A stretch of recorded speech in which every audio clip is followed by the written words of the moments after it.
Santo e amável Deus, Pai, estamos aqui diante de Tua presença, neste instante, para abrir a Tua palavra. Intercedemos nos méritos de Cristo Jesus, o Cordeiro, Pai, e suplicamos que olhe as Suas mãos, as marcas da cruz, Pai, e tenha misericórdia de cada um de nós, porque elas são por nós. Que o Santo Espírito habite aqui nesta casa, em cada coração, Pai. Glória em nome de Jesus. Amém.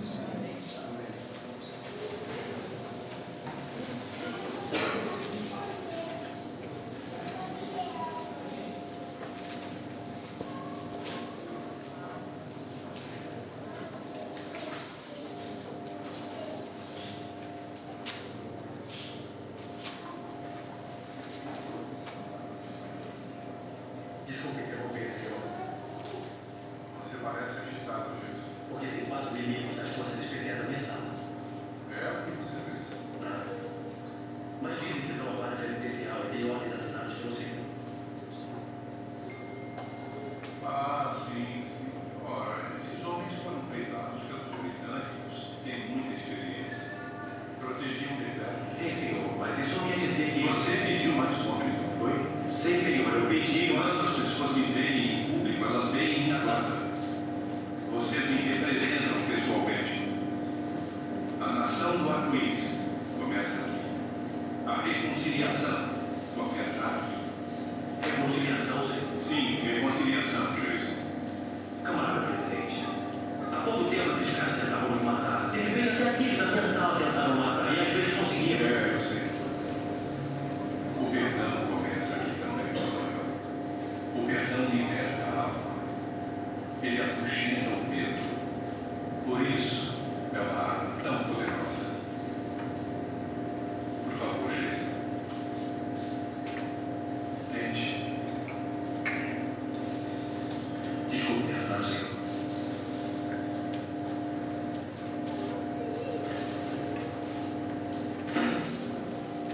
Qual o preço do perdão? Qual o custo do perdão? O que precisa acontecer para haver perdão? O que vocês acham? O que precisa acontecer para haver perdão?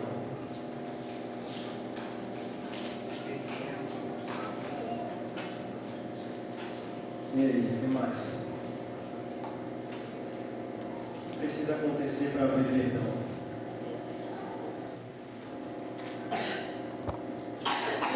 Martinho Lutero, 500 anos atrás, um pouco mais de 500 anos atrás, ele lutou grandemente contra uma doutrina muito perversa da sua época, a doutrina das indulgências.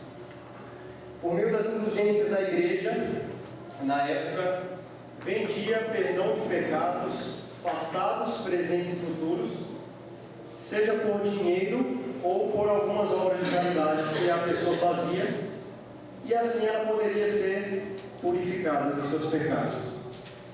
Particularmente um homem chamado Johann Tetzel foi alguém que Martinho Lutero se opôs grandemente. Tetzel chegou na Alemanha pregando que no momento em que o dinheiro que a pessoa doava para a igreja tocava no fundo do cofre, a alma de seu parente, de seu amigo, do seu pai, sua mãe, imediatamente saía do purgatório e ia para o céu.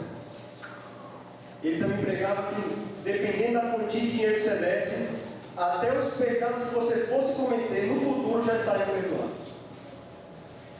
Foi contra isso que Lutero teve que lutar bravamente.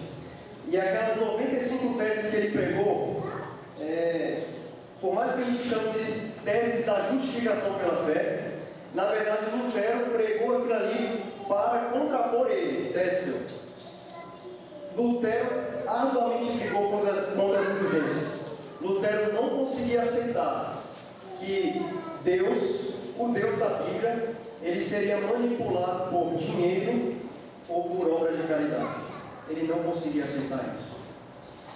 E aqui estamos nós, 500 anos depois, aqui na igreja, mais uma vez na quinta-feira. Uma boa noite para você que veio. Boa noite para quem está acompanhando a gente aqui no Facebook. Espero que estejam gostando da semana. E aqui estamos nós de novo. E eu quero que a gente converse hoje sobre esse mesmo tema: perdão. por que perdoar, como ocorre o perdão, como é que é essa dinâmica. Hoje a gente vai fazer algo diferente.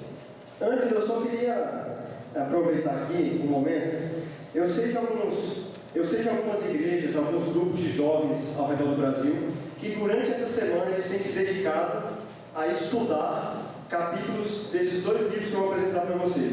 É basicamente uma recomendação de leitura que eu estou fazendo para vocês. Vocês conhecem alguém que tenha? Pega emprestado e lê. Se não conhece, dá um jeito, mas são excelentes livros para você ler sobre os tópicos que a gente tem conversado todos os dias. Os 2 são do mesmo autor, George Knight, um doutor em História e Educação da Igreja Adventista, prolífico escritor, muito conhecido nos Estados Unidos. E os 2 livros que eu tenho aqui, eu peguei os que eu tinha na casa do meu pai. Eu queria recomendar muitos para vocês, né? Sobre a história da reforma, né? Mas esses 2 são muito bons para começar. Esse aqui se chama Eu Costumava Ser Perfeito. Eu conheço um grupo de jovens que estão dedicando essa semana para estudar capítulos desse livro nas igrejas ao redor do país. Eu vou até mostrar aqui perto para o pessoal do Facebook ver. E o outro é o mesmo tópico, os 2 livros tratam do mesmo tópico, pecado e salvação. Esse aqui é um pouco mais completo que o outro. Então são 2 recomendações que eu faço. Enfim, caso você tenha interesse em estudar um pouquinho mais sobre justificação, santificação, esses temas que aqueles homens deram a vida por esses temas há mais de 500 anos. Então são 2 ótimas obras aí que eu vou indicar para cada um de vocês.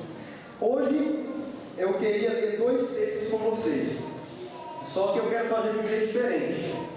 Como esse é um assunto que às vezes mexe com o lado pessoal de vocês, talvez eu estou falando com gente aqui que está com rancor no coração, não consigo perdoar alguém, não consegue se perdoar. Eu queria ouvir um pouco mais vocês hoje. Eu acho que eu estou falando muito. Nós vamos ler 2 textos aqui, só que eu quero fazer algo diferente. O primeiro texto, eu quero passar para o pessoal desse lado aqui. O pessoal desse lado aqui, eu quero que vocês abram a Bíblia em Lucas capítulo 15, versículos 11 a 32. Enquanto vocês aqui desse lado, abram a Bíblia em Mateus capítulo 18, versículos 21 a 35. Mateus 18, 21 a 35, Lucas 15, 11 a 32. Você que nos acompanha no Facebook, pode escolher qualquer um dos textos, ou Mateus 18, 21 a 35, ou Lucas 15, 11 a 32, para acompanhar com a gente. Abriram aí? Acharam o texto? Tudo certo? Agora eu quero que você faça o seguinte. Vira onde você está aqui no banco, vira junto com o pessoal que está no banco de trás aí. Eu vou dar um tempinho aqui, eu quero que vocês leiam esses textos. Leiam mesmo, leem. E eu quero que vocês pensem, olhem esses textos a partir de 2 perguntas que eu vou fazer para vocês. 3, na verdade. A primeira é: qual é o custo do perdão na perspectiva de quem perdoa? Para quem perdoa, qual é o custo do perdão? A outra: qual é a relação do perdoado? Como é que são as coisas a partir da perspectiva de quem foi perdoado? E a outra é: qual que é a relação daquele que perdoa com o perdoado? Você tem 2 histórias, vira para a pessoa que está atrás, pode virar, leia essas histórias, calma, sem pressa, preste atenção nos pontos menores, aquilo que está meio implícito, aquilo que está não escrito. Se junte com a pessoa do banco de trás, você está sozinho. Eu não queria que você lesse sozinho. Se você está sozinho, junto com a pessoa de trás, chama ela, mas leiam e pensem nessas perguntas a partir do texto que vocês leem.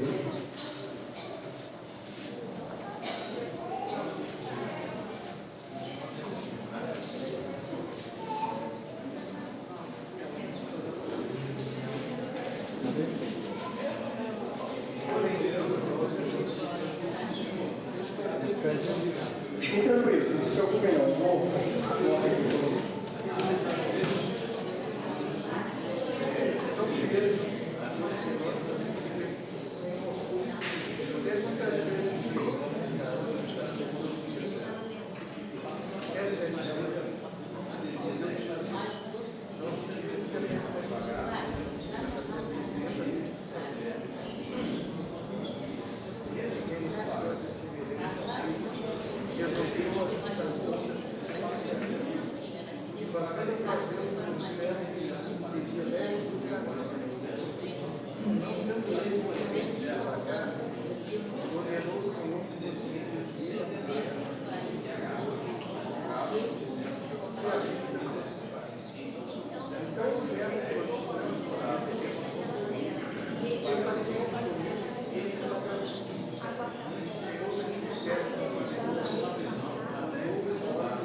paga de então você consegue, cara, você é paciente. Ele enfrentando até que a saudade mesmo os seus companheiros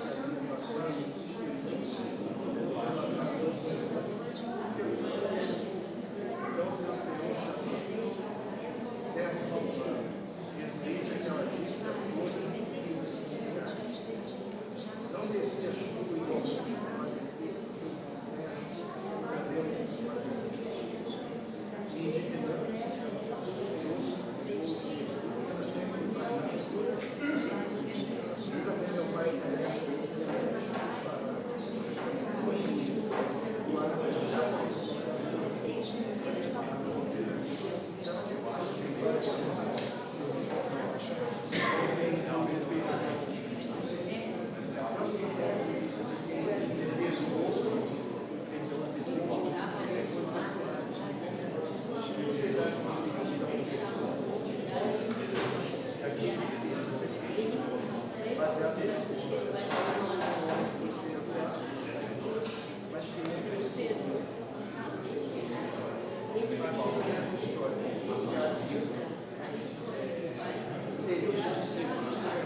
Relembrar a pergunta, né? Qual o custo do perdão para quem perdoa? Como funciona o perdão na perspectiva de quem é perdoado? E qual é a relação de quem perdoa com quem foi perdoado?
Conseguiram discutir aí? Conseguiram ler o texto?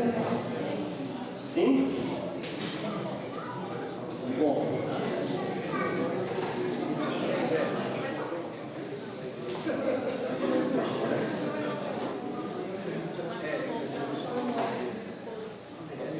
Não fiquem preocupados com a resposta certa ou a resposta errada, não. Isso aqui não é a cogitação que agora não.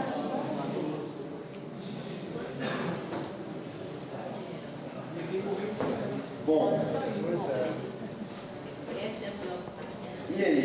Eu escolhi essas duas histórias, eu cheguei a várias conclusões estudando essas duas histórias. Mas são duas histórias muito conhecidas. Eu acho que eu nem precisaria pedir para vocês verem, para vocês relembrar essas histórias. Uma é a história do filho pródigo, né? Quem nunca ouviu a história do filho pródigo, né? Muito bom, a história do filho pródigo eu acho que junto com a do bom samaritano é a mais conhecida na Bíblia. Muito conhecida. E a outra história é a parábola do credor incompassível. Apesar de ser menos conhecida, também é bastante conhecida, né? Um rei, um senhor a quem não devia 100 mil denários, né? E o outro 100. Essa história é bem conhecida. Agora deixa eu perguntar para vocês. E aí? Qual que é o custo do perdão na perspectiva de quem perdoa? Qual que é o custo do perdão? Aqui o grupo chegou à conclusão que, pelo menos nessa parábola, houve um custo material. Esse perdoou mais. Mas a relação custo-benefício, o benefício foi muito maior. Porque quando você libera o perdão, você consegue ter paz, você se sente livre, enfim. Então, nada nesse mundo pode comprar a sua paz de espírito. Então, a relação custo-benefício provou que o benefício foi muito maior do que o custo de verdade. Então, esse é um detalhe muito interessante que vocês pegaram no texto, né? O rapaz estava devendo quanto por aquele senhor? Vocês leram aqui essa história, estava devendo quanto? Muito. 100 mil denários. 10 mil. 10 mil? 10 mil, né? 10 mil Desculpa. talentos. 100 e o outro era 100 denários, né? Isso. 10 mil. Opa. São 350 toneladas de ouro. É muito dinheiro. Pra você ter uma ideia, essa quantia que está no texto, sabe quando você quer dizer que o cara deve um quintilhão de reais assim? É um negócio absurdo essa quantia que o cara está devendo aí. Eu não sei como o cara consegue fazer uma dívida dessa. Se você quiser fazer dívida, você não consegue fazer uma dívida do tamanho desse cara aí. Olha, não sei como. Mas ele está devendo 10 mil talentos, né? Aí. Ou seja, para quem perdoou, qual foi o custo do perdão? 10 mil. 10 mil? Talentos. É dinheiro, viu? Eita! E vocês? Qual o custo do perdão para o pai do filho pródigo? Qual foi o custo do perdão para ele? Quando o filho saiu, ele pegou a parte, né, e foi embora. E foi? Foi embora, né? Vocês conhecem só o filho pródigo, né? O filho pegou a herança do pai, foi embora. Então, qual foi o custo do perdão para aquele que perdoou? Qual foi? O pai perdoou, ele acabou. Não foi difícil o pai perdoar. Uma herança, né? Muito Uma dinheiro. herança. Sabe-se lá quanto é herança, né? Não fala quantia, né?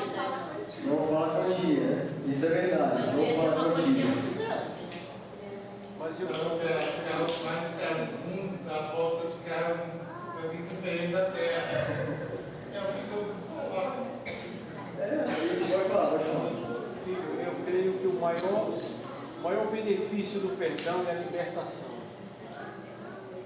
Você, como disse o irmão Ciro, você se sente em paz, né? Ontem mesmo a gente estava assistindo um filme chamado Invencível. Muito bom, viu? Um filme bom e intensivo, recomendo. Eu até recomendo que vocês assistam. E é uma história verídica. E aquele homem, ele voltou ao país que massacrou ele. E voltou como um herói. Muito parecido com a música que o jovem cantou aí, né? Vencedor, o vencedor. Depois de ser tão humilhado, vencedor. Então, eu creio que aquele rapaz precisava passar por toda aquela situação dele, que ele passou, para poder reconhecer. A mesma situação passou Nabucodonosor. o rei do maior império da época teve que passar 7 anos como animal para poder reconhecer a supremacia de Deus sobre todos os deuses, sobre todas as coisas. Então, é a libertação. E a irmã White diz que ele vai se salvar, né?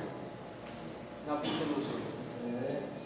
Então, aquele pai se sentiu livre, o filho se sentiu livre, todos se sentiram bem realizados, só menos o irmão, né? Deixa eu falar um negócio para vocês aqui. Eu sei que eu estou falando para alguém que realmente, assim, não está conseguindo perdoar alguém. Eu não falo, tem uma briga assim, você brigou escancaradamente com a pessoa e está com raiva. Eu falo que você não conseguir perdoar no seu íntimo mesmo, você não consegue perdoar uma pessoa. Talvez você está carregando isso há muito tempo, 15, 20, 10 anos, sei lá quanto tempo você está carregando no seu coração. Gente, perdoar envolve perda. A lição das duas histórias, dessa primeira pergunta que eu coloquei, é que perdoar envolve perda. Você sempre vai perder perdoando, sempre.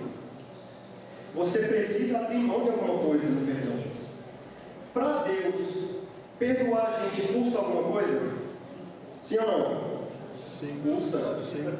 Êxodo 34, 7, Deus diz assim: Deus não inocenta o culpado. Deus não pode inocentar o culpado. Então, se Deus não pode inocentar o pecador, como é que Ele pode perdoar? Sabe como Ele pode perdoar? E isso é incrível. Ele mesmo direciona a punição para Ele.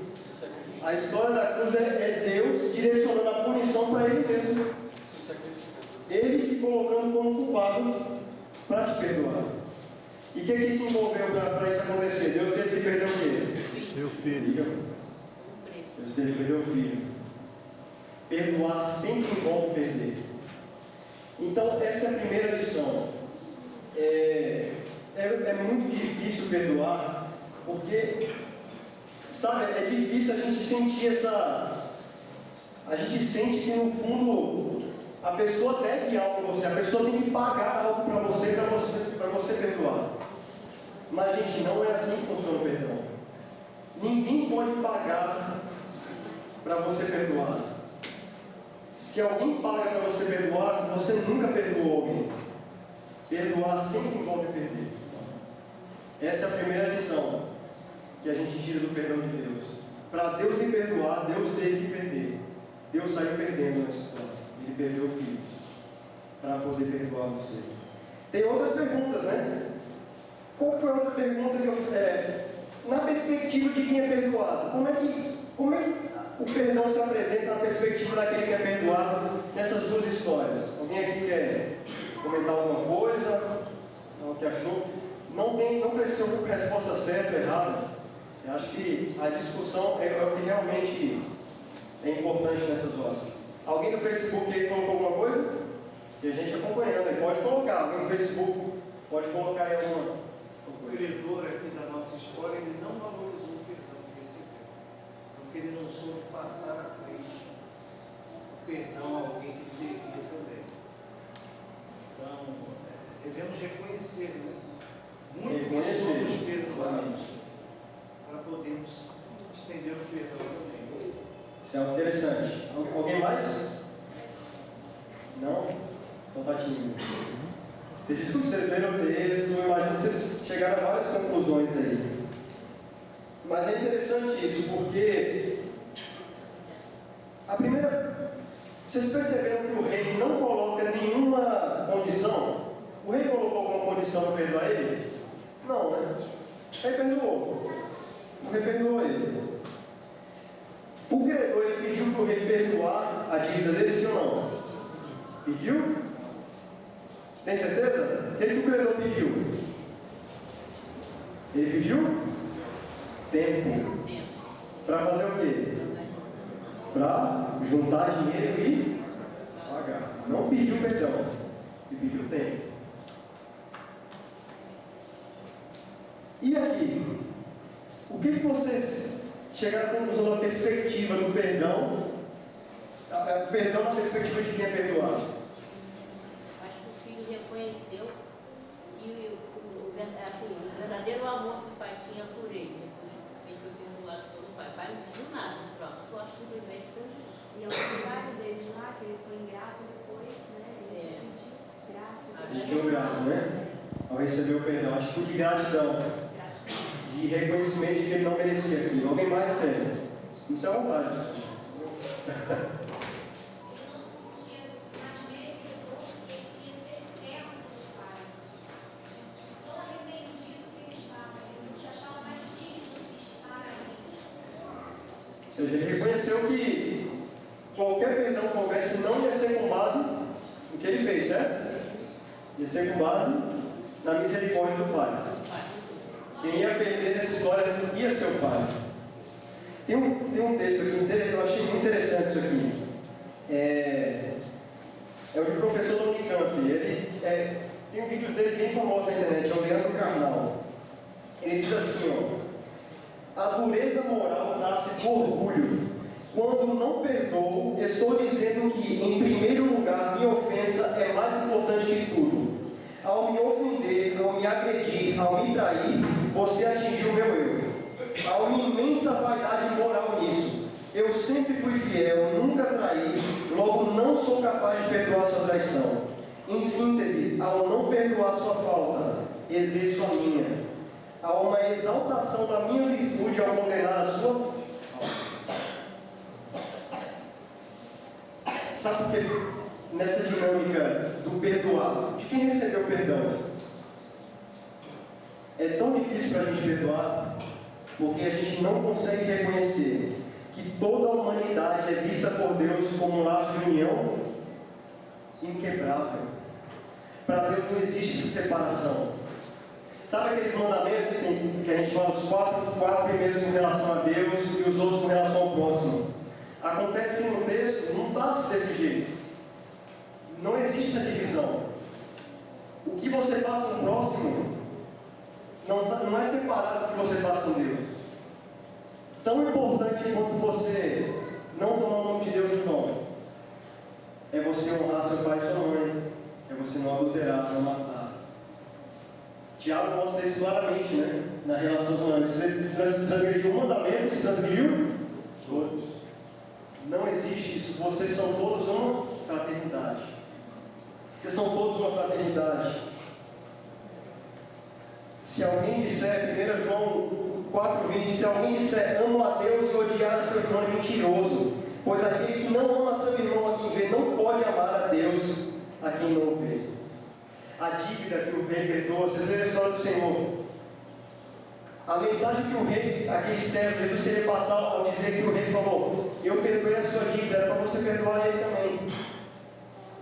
É que Deus, Ele não perdoou só você. Deus, Ele não enviou Cristo para morrer por você. Deus, Ele fez o seu plano para perdoar quem? Todo mundo. Ao você não perdoar o próximo, é contra Deus, você está rejeitando o perdão de Deus. Ao você não perdoar o outro, é o perdão de Deus que você tem rejeitado. É que a gente ficou meio tímido de falar. A gente tinha chegado a essa conclusão de que algumas pessoas não estão prontas para ser perdoadas. Foi o caso dessa história. Se ele realmente estivesse pronto para receber esse perdão, ele não teria feito o mesmo com, no caso, o amigo dele, né? Não é só que ele estava pronto para receber o perdão. A verdade é que Deus quer perdoar a todos. O perdão Ele oferece a todo mundo. A todo mundo. Pode falar. Interessante que na matemática divina do perdão, perder é ganhar. Perder é ganhar. Interessante que Pedro ele pergunta até quantas vezes posso perdoar meu irmão, né? Essa não é a pergunta dele? Sim. Diz até 7 vezes. Já é demais, né? 7 é bom, 7 é demais. Jesus diz até quanto? 70 vezes? 70 vezes 7. Não dá para colocar perdão em regra matemática. Não se pode fazer isso, irmãos. Não se pode fazer isso. Essa é uma mensagem dessa parábola. Tem uma outra pergunta que eu ia fazer para vocês. E a pergunta é: como funciona a dinâmica do perdão na relação entre aquele que perdoa e o que é perdoar. O que vocês têm a falar? Vou começar desse lado, né? Acho que a irmã ali já falou uma coisa importante, né? Nessa dinâmica, muitas vezes você está disposto a perdoar ou não, e o outro também está disposto a receber esse perdão ou não. Está disposto a receber. O que mais? O filho pródigo, aí do lado. Filho próprio, sim. O filho pródigo, o irmão, ele não aceitou o perdão que o pai deu para o filho, nem que o irmão em relação a ele. Ele não gostou. Para ele foi difícil lidar com isso, né? Foi. Para ele foi difícil lidar com o perdão. Ele não conseguiu perdoar o irmão. O que mais? Eu preciso ter estudado o texto. O que mais? Pode falar. Não sejam tímidos. Nada? Interessante que as duas figuras que liberam perdão aqui nessa história, um é o pai e o outro é o rei. Perdão como que vem de cima para baixo, não de baixo para cima. Eu quero ler uma citação com vocês. Eu tinha perguntado no início qual o custo do perdão, né? O que precisa ocorrer para haver perdão. Medite nessa, pense um pouquinho nessa citação. Ellen White, no livro Parábolas de Jesus, na página 189, ela diz o seguinte: os judeus ensinavam que o pecador devia arrepender-se antes de lhe ser oferecido o amor de Deus. A seu parecer, o arrependimento é obra pela qual os homens ganham o favor do céu. Foi este pensamento que induziu os fariseus atônitos a exclamarem: este homem recebe pecadores. Conforme sua suposição, não se devia permitir que pessoa alguma se achegasse a Deus sem se ter arrependido. Mas Cristo ensina que a salvação não é alcançada por procurarmos a Deus, mas porque Deus nos procura. Não nos arrependemos para que Deus nos ame, porém Ele nos revela seu amor para que nos arrependamos. Qual o custo do perdão? Por isso o pai e o rei representando a Deus. Representando a Deus. O perdão vem de cima. O que custou para o filho ser perdoado pelo pai naquela parábola do filho pródigo? O que custou para o servo ser perdoado da dívida? O que custa você perdoar alguém? O que alguém tem que fazer para receber seu perdão? A pessoa tem que pedir desculpas para você primeiro. A pessoa tem que vir para você primeiro. A pessoa tem que chegar para você, se ajoelhar, chorar, rasgar sua roupa e dizer que está arrependida pelo que fez. Com base em tudo que a gente leu, a pessoa precisa fazer isso ou não? Não. Porque Deus nos amou quando nós ainda éramos pecadores. Gente, o mais difícil do perdão é que é muito difícil mesmo, é que o lado perdedor é de quem perdoa. Você não pode cobrar isso de alguém. Você não pode cobrar o arrependimento de alguém para você perdoar. Perdoe aquela pessoa com quem você está irritado, independentemente se foi ela que te ofendeu. Aprenda a perdoar. Eu estava vendo um vídeo hoje que me emocionou bastante. Acho que você já viu esse vídeo. Um homem que tinha assassinado 48 mulheres nos Estados Unidos. E na sala do julgamento, vários dos familiares daquelas mulheres começaram a falar várias coisas para ele. Falar: olha, eu quero que você sofra uma morte lenta e dolorosa. Eu quero que você vá para o inferno. Você merece ser esmagado. Um monte de coisa assim, todo mundo no microfone falando. Até que o pai de uma das mulheres assassinadas por esse homem assumiu o microfone e falou assim: olha, você tornou as coisas muito difíceis para mim, porque desde pequeno eu escuto sobre a importância de perdoar, não importa a ocasião. Eu escuto sobre o perdão desde pequeno, e é por isso que eu queria dizer para você que eu não odeio você, eu perdoo você, eu te perdoo. Perdão é difícil, perdão custa. Perdão custou caro para Deus. E qual o custo do perdão na sua vida? O que você está esperando? A mensagem que Lutero pregou há 500 anos atrás é de que não se compra perdão, Não se compra perdão, nem com dinheiro, nem com atos de caridade. Perdão é uma dádiva de Deus para você, como a gente viu nessas duas histórias. E você vai perdoar? Vai perdoar alguém? Queria chamar os irmãos para cantar uma última canção. Enquanto ele canta, eu queria que você pensasse na dificuldade que você tem de perdoar e colocasse isso nas mãos de Deus, entendendo que você foi perdoado, na base com que você foi perdoado, você vai achar muito mais fácil perdoar qualquer tipo de pessoa que esteja na sua vida. Amém? Amém.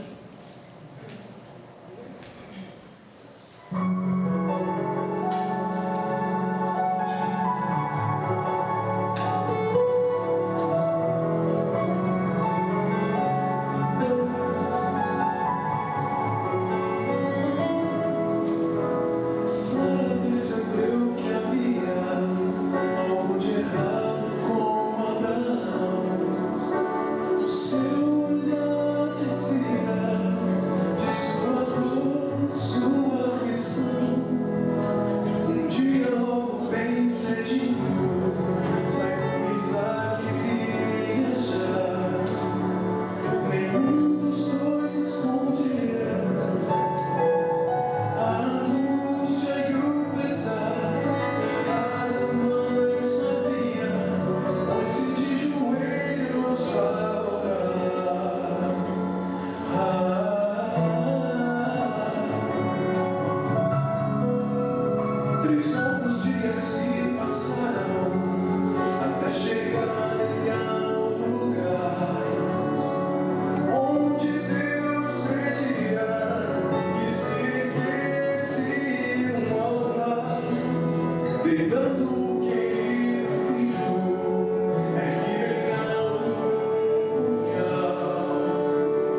pé.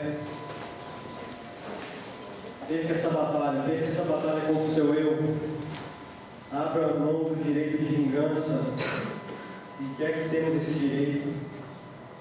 Abra mão de ganhar.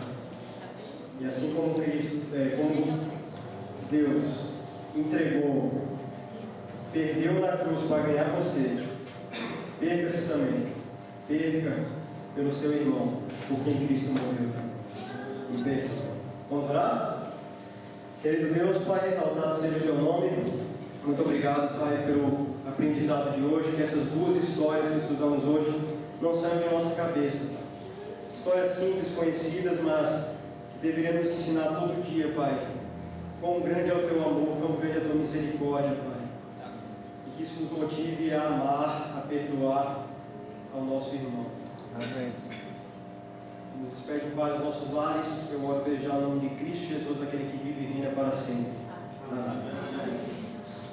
Boa noite, Deus abençoe a sua vida ricamente. Amanhã esteja aqui, Pastor Charles.